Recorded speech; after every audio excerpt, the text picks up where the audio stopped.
Assalamualaikum warahmatullahi wabarakatuh. Melalui video ini kita akan membahas mengenai materi ini dia, perencanaan dan pengendalian produksi. Wait, Nah, perlu saya sampaikan untuk learning outcomes dari materi ini adalah mahasiswa dapat memahami konsep dasar perencanaan produksi serta penerapan dan best practice dalam perusahaan. Langsung ke materinya saja. Perencanaan produksi itu merupakan penentuan apa saja, kapan, dan berapa barang atau jasa atau apapun produknya kita yang harus diproduksi untuk memenuhi kebutuhan pelanggan. Nah, jadi tujuan perencanaan ini agar kegiatan yang kita lakukan itu tidak mengalami kelebihan atau kekurangan persediaan. Karena seperti yang sudah pernah kita pelajari, yang pernah saya sampaikan, kelebihan dan kekurangan itu merupakan biaya, baik itu terlihat maupun tidak terlihat. Nah, sedangkan kalau pengendalian produksi itu sendiri merupakan penetapan kemampuan resource, kemampuan produksi, dan juga menjaga agar proses yang sedang berjalan itu sesuai dengan rencana. Jadi ketika di pertengahan jalan itu ada yang tidak sesuai dengan rencana, nah melalui pengendalian produksi itu kita kembalikan skrunesnya itu, penyelewengan itu ke jalan yang seharusnya, ke rencana yang sudah kita rencanakan. Nah, jadi bisa kita simpulkan bahwa perencanaan dan pengendalian produksi itu adalah eh, kegiatan-kegiatan produksi dan menjaga agar perencanaan tetap berjalan sehingga dapat mencapai tujuan. Jadi rencana yang kita tetapkan di awal itu dapat tercapai. Begitu kurang lebihnya. Next. Nah, di sistem manufaktur itu kalau kita bagi secara garis besar ya ada 3 tahap. Ada front end, engine, dan back end. Nah, di front end itu kita ada research planning atau merencanakan sumber daya, kemudian production planning, yaitu merencanakan produksi-produksi termasuk merencanakan material dan lain-lain. Nah, proses-proses ini tuh nanti akan ada turunannya sehingga akan berpengaruh ke hasil akhir. Nah, yang akan menjadi sumber dari production planning itu ada dua, tadi research planning dan juga demand management. Nah, dari production planning ini nanti diturunkan menjadi master production schedule. Ini nanti akan kita bahas satu persatu, meskipun secara singkat saja. Untuk teman-teman teknik mesin ini, saya rasa tidak terlalu detail ya sampai ke merencanakan tipikal produk dan lain-lain. Nah, di master production schedule ini nanti merencanakan produksi dari berbagai jenis produk. Jadi kan sebuah perusahaan nih, katakanlah dia memproduksi barang, itu tidak hanya satu jenis barang. Nah, dari berbagai jenis barang itu ada satu perencanaan secara menyeluruh. Itu namanya master production schedule. Nah, kemudian dari master production schedule itu turunannya ada berupa material requirement planning atau perencanaan kebutuhan material. Nah, di situ kita membicarakan mengenai detail capacity planning, kemudian material and capacity plan, dan lain-lain. Dari material requirement planning itu kita turunkan. Nah, itu nanti kan berpengaruh ke purchasing system atau sistem purchasing, sistem pembelian. Nah, itu kita hubungannya dengan vendor, dengan order release, dengan aktivitas yang ada di shop floor, dan lain-lain. Kita coba bahas. Ini nih. Kenapa kita perlu perencanaan? Karena dalam kita memenuhi permintaan pelanggan, itu kita harus memastikan ketersediaan sumber daya. Kan dalam eh, kita menawarkan nih ke pelanggan, itu harus sesuai dengan kemampuannya kita. Kemudian ketika pelanggan itu sudah eh, meminta, mengorder lah, mengorder, jadi kita harus memastikan bahwa orderan itu dapat kita penuhi dengan cara ya kita rencanakan mulai dari awal sampai akhir. Mulai dari awal tuh ya tadi resource planning, kemudian material, jadwal produksi, dan lain-lain. Nah, merencanakan aktivitas untuk memastikan permintaan konsumen agar terpenuhi itu tadi itu tentu saja memerlukan waktu ya dan juga perlu kerjasama oleh berbagai divisi, berbagai bidang. Nih, ada banyak sekali tujuan perencanaan dan pengendalian produksi, di antaranya mengarahkan koordinasi antar departemen, ya seperti tadi yang saya sampaikan ya. Jadi ada banyak sekali departemen yang akan terlibat di perencanaan pengendalian produksi ini, ya departemen produksi itu sendiri, departemen QC, departemen purchasing, marketing juga, karena inputan demand dari customer itu kan dari pihak marketing. Nah, tujuan yang kedua itu optimasi stok dan penggunaan bahan. Seperti materi yang sebelumnya pernah saya sampaikan, inventory atau stok atau penyimpanan bahan itu kan duit, itu kan biaya. Jadi kita harus mengoptimasi agar tepat dan pas. Kemudian untuk penjadwalan dalam penggunaan fasilitas produksi, apalagi kalau produksinya tadi, misal barangnya ada banyak, nah penggunaan fasilitasnya itu bersama-sama, jadi agar tidak terjadi tabrakan atau tidak terjadi bottleneck, itu perlu kita rencanakan. Kemudian yang keempat, ada pengambilan keputusan jika terjadi perubahan terkait proses produksi.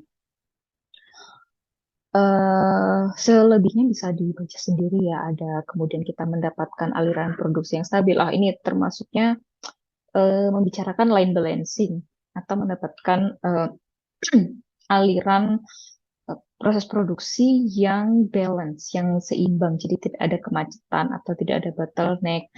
Di perencanaan produksi ini juga salah satu hal yang dia pertimbangkan adalah eh, jadwal pemeliharaan. Karena kan kalau pemeliharaan itu harus menghentikan produksi, maka harus ada jadwal yang kita sesuaikan. Nah, itu perlu kita rencanakan di awal. Next, ini ada beberapa tahap. Yang pertama adalah forecast of aggregate demand. Nah, ini forecasting itu kan membicarakan tentang peramalan. Nah, peramalan ini menjadi hal yang kita pertimbangkan, menjadi inputan dalam kita merencanakan produksi. Kemudian ada aggregate production plan, master production schedule, material requirement planning, dan juga scheduling. Oh ya, inventory control termasuk menjadi salah satu aspek yang kita bicarakan di sini ya.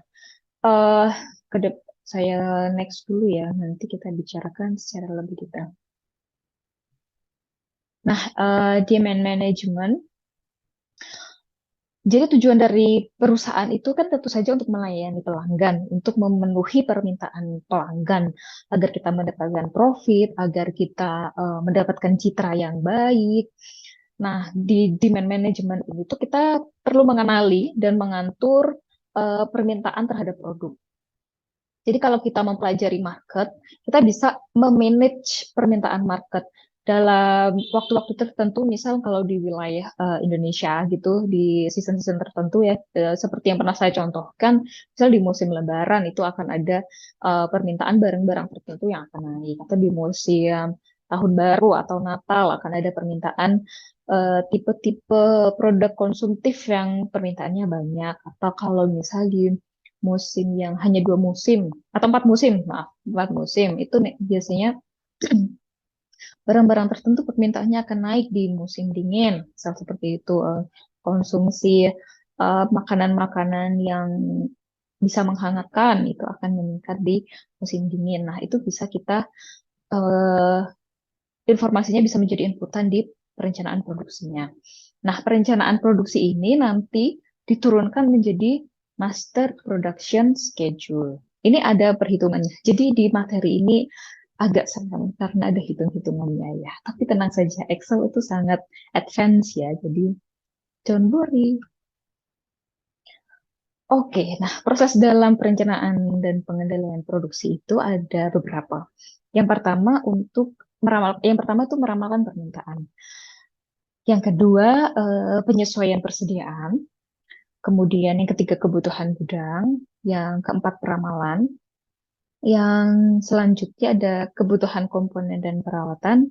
Kemudian demand. Coba next. Nah, peramalan atau forecasting itu adalah kegiatan memprediksi gitu ya. Apa sih yang akan terjadi di masa yang akan datang? Berapa sih permintaan bulan depan? Eh, Sebenarnya bukan bulan depan karena agak terlalu mepet ketika kita mau merencanakan proses produksi tapi hanya 1 bulan. Itu bisa tahunan, bisa 3 bulanan, tergantung tipikal produknya apa. Nah, kenapa sih kita harus melakukan peramalan? Gitu. Tentu saja karena peramalan itu menjadi bahan keputusan kita ya, bahan pertimbangan kita untuk melakukan proses produksi. Kemudian kapan peramalan tidak dibutuhkan? Adalah ketika tidak terjadi perubahan gitu. Jadi kalau digambarkan di grafik itu grafiknya flat aja, flat tidak ada fluktuasi. Jadi ya sudah kita sudah tahu gitu. Ke depannya akan seperti ini saja, akan sama saja. Gitu. Atau misal tidak pernah ada fenomena-fenomena termasuk COVID itu sebenarnya kan fenomena yang tidak pernah kita duga ya adanya pandemi. Nah, next. Jadi karakteristik peramalan ini adalah hal-hal yang harus kita ingat ketika kita meramalkan. Hasil forecasting itu biasanya salah. Nah, kalau hasilnya biasanya salah, kenapa ya kita harus melakukan peramalan tuh hasilnya salah? Ya karena namanya juga meramalkan gitu ya, bukan menentukan, bukan menjawab dengan exactly gitu. Jadi misal kita meramalkan bulan depan itu permintaan eh, mesin X akan ada di angka 250. Nah, tetapi kenyataannya ada di 249. Itu sangat tipis, tapi bisa kita bilang itu salah kan. Meskipun itu sudah mungkin kalau kita hitung secara statistik dari beberapa rangkaian hasil peramalan yang sudah kita lakukan itu errornya sedikit. Itu bisa dibilang peramalannya berhasil meskipun tidak tepat gitu. Nah, ada beberapa karakteristik peramalan yang baik. Itu yang pertama akurat. Nah, akurat ini tercermin dari besar kecilnya nilai error. Misal tadi selisihnya 1 angka. 1 angka itu bisa menjadi hal yang sangat besar. Misal barangnya adalah barang yang bernilai sangat mahal. Tapi bisa bernilai sangat kecil. Misal barangnya hanya nilainya kecil atau em, risikonya kecil. Itu kayak barang yang makanan, gitu, food and beverage atau sejenis atau yang lainnya. Kemudian metode ramalan itu harus mudah juga, karena untuk apa kita melakukan metode peramalan yang eh, sulit-sulit tapi memberikan dampak yang tidak terlalu besar gitu. Jadi kita harus memilih metode peramalan yang mudah dan yang selanjutnya murah dan juga yang sesuai. Mungkin perlu ditambahkan di catatan ya, dan yang sesuai dengan karakternya, karakter datanya kita, karakter kebutuhannya kita, karakter barang yang kita jual, dan lain-lain. Nah, langkah-langkah peramalan itu ada beberapa. Yang pertama itu menentukan tujuan dari peramalan itu sendiri, karena kan tujuan ini, tujuan diterapkannya ramalan ini akan menentukan metode ramalan apa sih yang sesuai. Yang kedua, menentukan jangka waktu peramalan dan periode waktu peramalan. Nah, peramalan ini tuh kita akan menghitung data antar waktu dari setiap waktu atau periode yang kita tentukan dan histori data yang ada itu yang akan menjadi dasar perhitungannya kita. Maka kita harus menentukan jangka waktu peramalannya. Itu juga terkait dengan metode peramalannya. Yang ketiga, mengumpulkan dan menganalisis data. Nah, mengumpulkan data ini bisa menjadi hal yang sangat sulit ketika memang tidak pernah dicatat. Misal teman-teman punya usaha bengkel atau usaha furniture gitu. Tapi penjualannya atau servisnya, misal bengkel ya. Nah, servis apa saja yang sering dilakukan di bengkel itu tidak tercatat. kegiatan mengumpulkan dan menganalisis data ini menjadi sangat-sangat sulit karena kita harus di mana, kita harus mengumpulkan data itu dari mana. Nah, itu sulit dan takes time. Nah, yang keempat tadi menentukan metode ramalan. Yang kelima itu melakukan peramalannya itu sendiri dan keempat memantau hasil. Jadi dari hasil ramalannya itu kita perlu mengevaluasi, kemudian memperbaharui. Jadi kan kita akan mendapatkan data yang baru seperti itu. Nah, tipe-tipe ramalan itu secara singkatnya ada tiga: peramalan ekonomi, peramalan teknologi, dan permintaan. Kalau ekonomi itu tujuannya untuk meramalkan kondisi bisnis secara menyeluruh, secara makro, untuk kita mempertimbangkan tingkat inflasi, kemudian perekonomian global, kondisi keuangan juga. Ini kan berpengaruh ke pengambilan keputusan. Yang kedua, peramalan teknologi. Nah, jadi terkadang hmm, kenaikan value suatu produk itu dipengaruhi oleh teknologi yang dipakai. Nah, kita perlu memantau nih perubahan-perubahan teknologi dan yang harus kita adopsi di tempat kita itu seperti apa. Itu perlu diramalkan dan dianalisis. Yang selanjutnya itu peramalan permintaan. Ini salah satu yang akan kita bahas ya. Itu berpengaruh ke penjualan produk yang akan kita produksi dan yang akan kita pasarkan, akan kita promokan di masa yang akan datang. Next, metode peramalan ada banyak, banyak sekali. Ada dua jenis ya, kuantitatif dan kualitatif. Kalau kualitatif itu sifatnya dia subjektif. Kalau yang kuantitatif itu objektif karena kita memperhitungkan berdasarkan data. Itu ada banyak bisa teman-teman baca sendiri. Kita bahas beberapa saja ya karena waktunya terbatas. Nah, metode peramalan kualitatif itu biasanya berupa opini individu. Ada juga yang opini grup. Oh, sorry. Nah, ada juga ini DLP method. Jadi kalau opini individu biasanya opini dari seorang expert, seorang yang dianggap dia sudah ahli, sudah terbiasa di bidangnya, sehingga hasil analisisnya atau opininya beliau itu layak dipertimbangkan, layak digunakan untuk mengambil keputusan. Kalau group opinion itu sama, tapi dari kumpulan orang-orang ahli, kumpulan expert. Nah, di group opinion ini bisa dianggap lebih objektif dibandingkan individu opinion, karena di sebuah grup itu kan terjadi apa ya diskusi gitu. Jadi ada hmm, bukan validasi tapi eh, ya tukar pikiran gitu antar satu pendapat dan pendapat yang lain. Kalau DLP method itu ada beberapa tahapan. Jadi misal ada satu opini, kemudian ternyata ada masukan lain, faktor lain yang dipertimbangkan akan terbentuk opini baru seperti itu terus berkelanjutan. Gitu. Nah, kalau yang kuantitatif, ini ada banyak juga. Ada time series model dan causal model. Nah, kita fokus ke time series nih. Itu membicarakan ada moving average, ada exponential smoothing, dan trend projection. Coba kita bahas.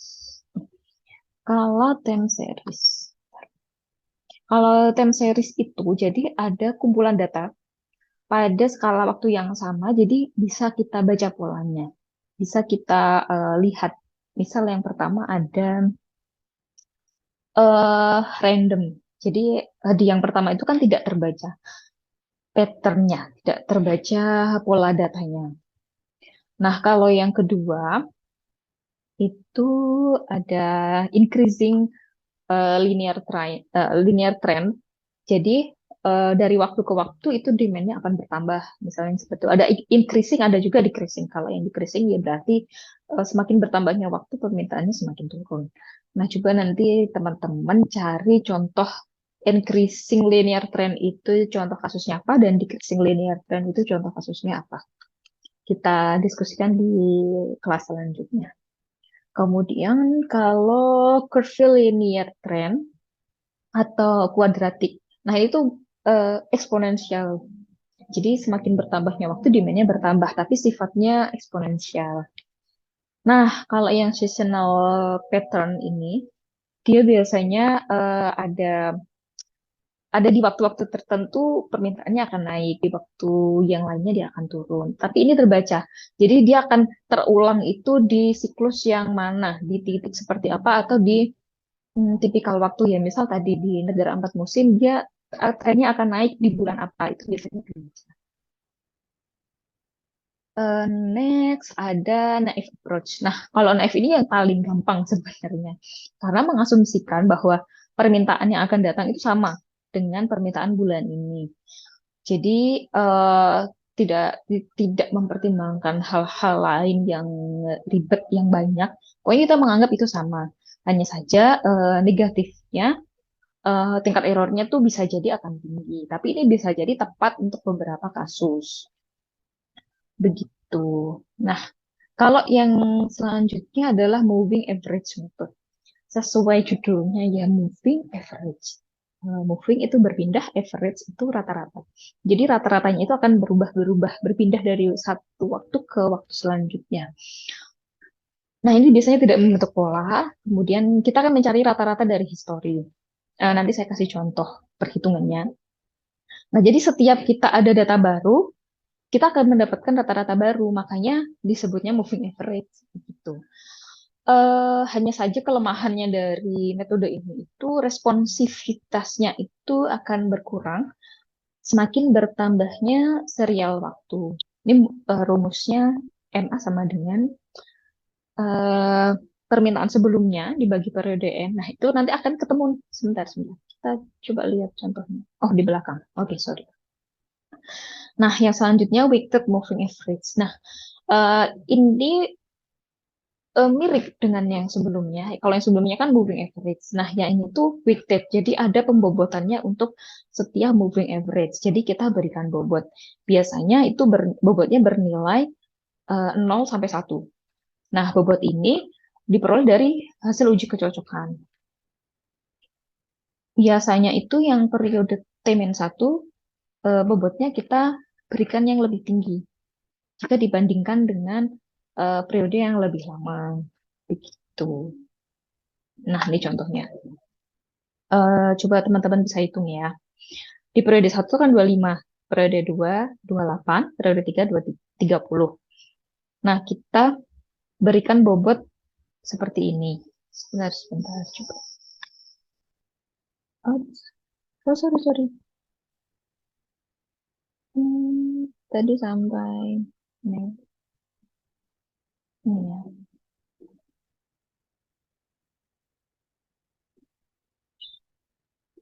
Nah, kita hitung dengan bobot periode 1 0,25, periode 2 0,3, dan periode 3 0,5. Nah, bobotnya ini tuh dikalikan ke data itu. Tadi seperti yang sudah saya sampaikan ya. Jadi T-1, kita kan mau mencari periode 4. Sorry, kita mau mencari periode 5. Nah, jadi si yang periode 4 ini bobotnya paling tinggi karena yang kita anggap dia yang paling mirip, yang nilainya akan paling mirip dengan nilai di periode yang sedang kita cari yaitu periode 5. Jadi yang 2 dikalikan 0,2 yang 0,2 dikalikan 28 ditambah 3 kali 0,3 kali 30 dan ditambah 0,5 kali 27. Kemudian kita rata-ratakan. Temunya 28,1. Begitu kurang lebihnya. Jadi gampangnya teman-teman, it's so easy. Bisa sambil merem. Next, kita lanjut dulu ke nih, aggregate production planning. Oke, jadi kebanyakan perusahaan itu tidak hanya memproduksi satu jenis produk seperti yang sudah saya sampaikan. Jadi kita harus melakukan efisiensi dengan merencanakan secara keseluruhan. Nah, aggregate planning ini untuk mengoptimalkan tingkat produksi, jumlah pekerja, jumlah inventory, juga kebutuhan gudang, kemudian rencana maintenance, kemudian oh ya, jumlah pekerja ini termasuk begini. Ada sebuah kasus di mana misal kita punya pekerja 100 orang. Nah, katakanlah di suatu season, misal season Lebaran, kita butuh pekerjanya itu 3 kali lipat, 300 orang. Tapi di season lain, kita butuhnya ya 100 orang. Itu sudah ideal untuk perusahaan kita. Nah, jadi di season itu kita harus merencanakan untuk mengadakan lembur atau outsource untuk sementara waktu gitu, seasonal. Begitu. Jadi kita tidak perlu meng-hire orang, kita hanya sewa saja untuk season tertentu. Next. Nah, jadi contoh tadi, misal kita ada beberapa tipe produk. Nah, dari tipe produk itu ada kelompok-kelompok lagi, family-family lagi. Kemudian dia akan bisa diproduksinya yang bisa dibarengkan yang mana saja. Kemudian bisa dirakit bareng yang mana saja, dan lain-lain. Nah, kita turunkan lagi menjadi master production schedule. Ini sudah membicarakan scheduling ya, teman-teman. Atau biasanya kita sebut jadwal induk produksi. Kalau tidak salah kemarin waktu kuliahnya Pak Agung ada membicarakan ini juga ya. Nah, itu berisikan informasi mengenai apa saja yang akan diproduksi, kapan, berapa jumlah, berapa jumlahnya, kemudian selesainya kapan, bahkan bisa sampai ke proses pengirimannya akan seperti apa. Nah, dari MPS ini kita membuat jadwal produksi nih dan juga jadwal pemberian material karena inputan dari produksi itu kan material ya. Nah, jumlah material yang akan kita beli itu kita ambil informasinya dari bill of material. Tentu saja teman-teman sudah sangat paham ya dengan bill of material karena di situ ada informasi jumlah part dan lain-lain. Nah, ini menjadi penentuan sumber daya tenaga kerja, mesin, energi, kemudian biaya juga, serta due date. Nah, due date atau jadwal produksi itu harus selesai. Jadi ketika pengirimannya sudah dijadwalkan di tanggal X, tanggal 30, misal, oh berarti kita produksinya harus selesai tanggal 25, seperti yang ada di Master Production Scheduling ini. Nah, skema dari Master Production Scheduling itu ada dua inputan, customer order, seperti tadi di awal, dan juga forecast demand. Nah, ini kita turunkan menjadi MRP. Apa itu MRP? Coba kita pelajari bersama. Di MRP ini, inputannya ada bill of material tadi. Kemudian ada purchase order, ada materials plan, ada work order, ada inventory record. Next, nah MRP atau Material Requirement Planning itu perencanaan pembelian bahan. Jadi begini, kenapa pembelian bahan itu harus direncanakan? Ada beberapa tipe pembelian barang yang pengirimannya itu ada minimalnya. Satu ada minimalnya. Jadi kita kalau mau order harus memperhitungkan nih ketika di titik X barang itu tinggal 5, sedangkan kalau kita order minimalnya 50, berarti di titik mana kita harus pesan. Begitu. Nah, eh, metode penjadwalan untuk perencanaan pembelian bahan itu juga termasuk ke rencana pengerjaan. Itu menjadi bahan analisis terkait persediaan dan juga land balancing. Nah, di MRP ini kita berkoordinasi dengan banyak divisi. Ada pemasaran, ada produksi, ada divisi pembelian juga. Ini tadi yang saya sebutkan itu disebutnya lot sizing ya teman-teman, yang ada minimalnya dan lain-lain. Kemudian biasanya kan untuk barang-barang besar dalam partai besar itu butuh waktu. Nah, jadi scheduling dan juga risiko pengiriman ini perlu kita pertimbangkan dalam lot sizing dan risiko pengiriman ini perlu kita pertimbangkan dalam melakukan penjadwalan. Begitu. Nah, ini salah satunya tujuannya untuk meminimalkan persediaan karena tadi inventory berhubungan dengan biaya. Begitu ya, teman-teman. Next. Nah, ada beberapa istilah ada beberapa istilah dalam MRP. Ada heading, ada time period, gross requirement, schedule receipt, dan lain-lain. Ini tidak perlu teman-teman khawatirkan. Karena nanti ketika bertemu dengan perhitungannya, pasti akan paham. Oh, apa sih yang disebut gross requirement? Apa yang disebut dengan schedule receipt gitu. Ini ada rumusnya juga untuk menghitung NR, misal net requirement. Itu rumusnya apa? Next. Hmm, saya rasa sampai di sini dulu penjelasannya. Untuk hitung-hitungannya, kita lanjutkan di pertemuan offline saja agar bisa lebih dipahami oleh teman-teman. Coba review. Ah iya, iya.